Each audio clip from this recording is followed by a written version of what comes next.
एक बहुत ही भोला भाला सा आलसी लड़का था।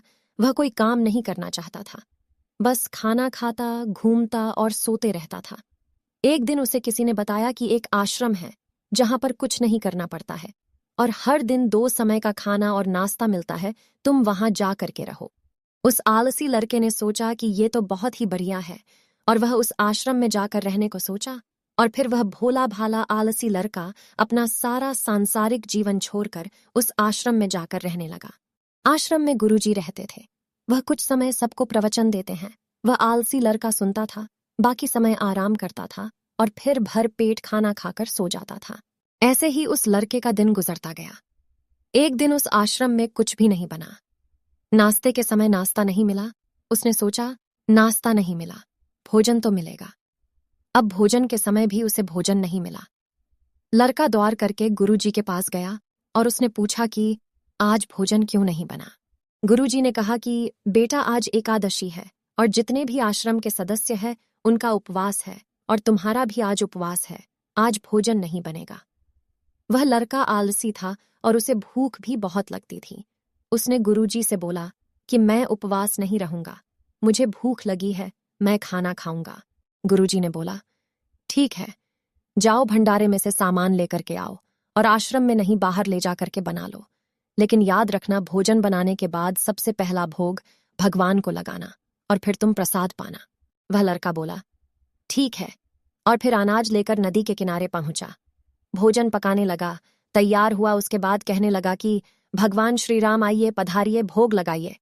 अब जब उसे लगा कि भगवान तो आ नहीं रहे हैं, तो फिर कहने लगा कि मुझे मालूम है आपको तो अच्छा खाने की आदत है, मैं बना नहीं पाया और मुझे अच्छा भोजन बनाना भी नहीं आता, लेकिन जो भी रूखा सूखा बना है आकर खा लीजिए।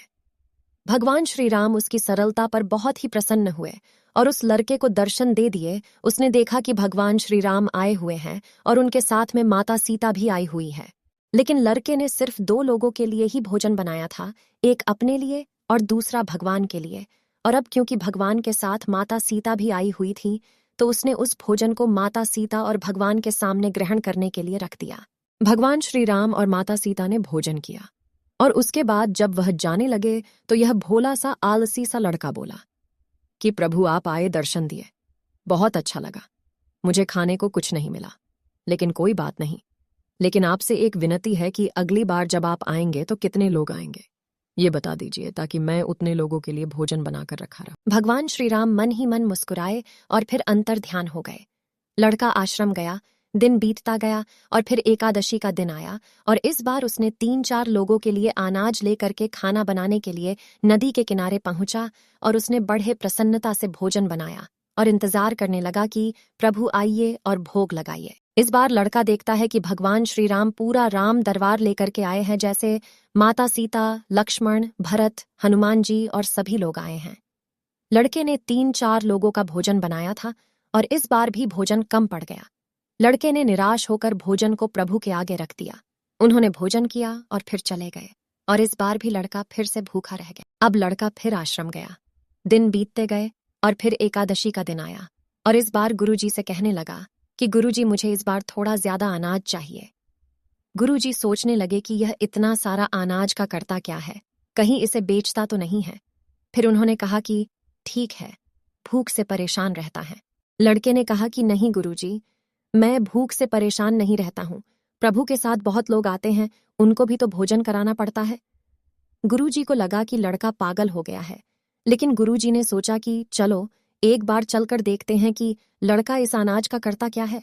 वह भोला सा लड़का अनाज लेकर के नदी के किनारे पहुंचा और इस बार भोजन बनाया नहीं। उसने सोचा कि प्रभु हर बार ज्यादा लोगों को लेकर के आते हैं, इस बार वह जितने भी लोग आएंगे खुद बना करके भोग लगा लेंगे।